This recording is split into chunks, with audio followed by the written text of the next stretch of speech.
block the trail so that nobody can come through. So that if they're on their bikes or walking, they'll know they're gonna run into a net. That happened. Says that this might be a good spot because the bats will kind of dive underneath that vegetation as they're bolting through the forest. If the net is ordered correctly, because often it gets kind of disentangled. Are these just regular mist nets that I would see using birds, or are they a little... Exactly, those are exactly the same. For the bats. So because there are some species that echolocate quite fine-tuned, so they could detect this kind of net. If you want to catch those, you have to use other nets.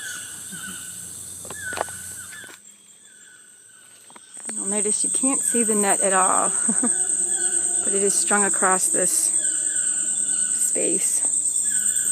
My name is Daniel Lewansik. I'm from Berlin, Germany. I went to university also in Berlin, to the Humboldt University. I'm here investigating bats, and in particular what effects artificial light like street light has on bats. And I got interested in bats during high school, where I met my supervisor, but already as a child my parents used to read books about animals and show me picture books about animals. So my interest for animals in general already started when I was a child. And so I got into the study of biology and met my supervisor, and he gave a very, very interesting and exciting lecture about bats in general, with a lot of nice pictures. And yeah, that's how I got into bats. And now I'm here in Costa Rica in the rainforest, which is incredible, and setting up a net, which is right over here, and got to catch bats for my experiments. This bat is a Carollia Bat, I guess. I have to check it. Carollia Bats are piper specialists, which means they're feeding mainly on piper fruits. The piper plants are pioneer plants that grow at forest edges and gaps.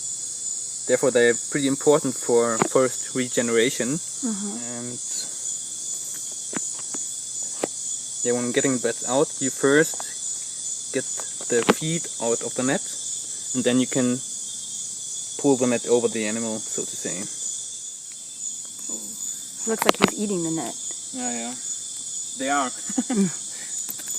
Right. We used to have the diploma, which is kind of a combination of, well, it's just 1 degree, the diploma, and it's kind of, it's like the masters.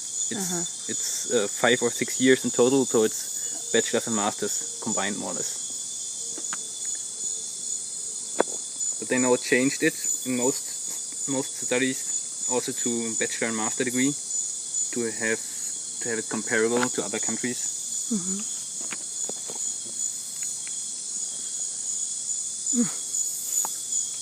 Obviously don't like it. No. Because as soon as you say, "Oh, that's enough, we can get the net down." No, that's fine. We often have them in the back. As soon as I put them in the back, I don't really. But it's a leaf-nosed bat. It's not. Will he talk to you? You can see those little teeth. Okay, sure. Feels like paper. It's very, very thin. So see, there's the thumb. The thumb is the only finger that is visible as a finger.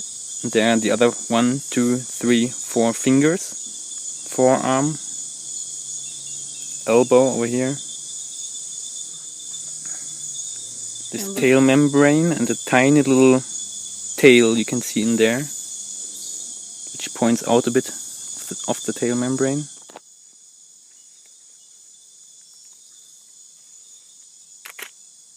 Pull the balls into their body. You want to see if they are active reproductively. I can pull them out gently.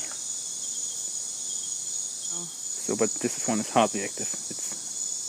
So how can you tell? Because there's a small ball over here, but it's very small. You can hardly get it off the body. You can tell if they are juvenile or adult by watching at the wing.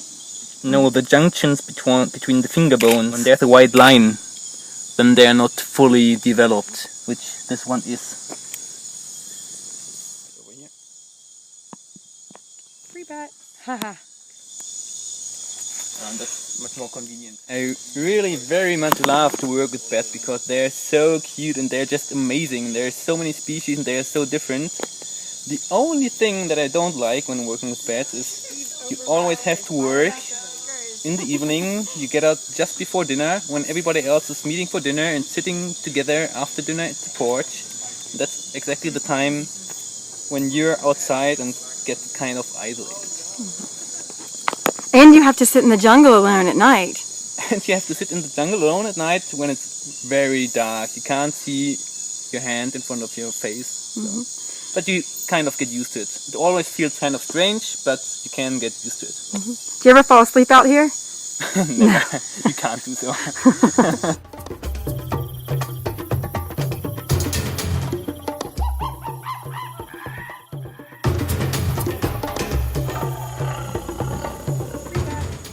One of the great episodes in the Great Rat Wars was that we were cooking cinnamon rolls. We were making cinnamon rolls in the kitchen after hours.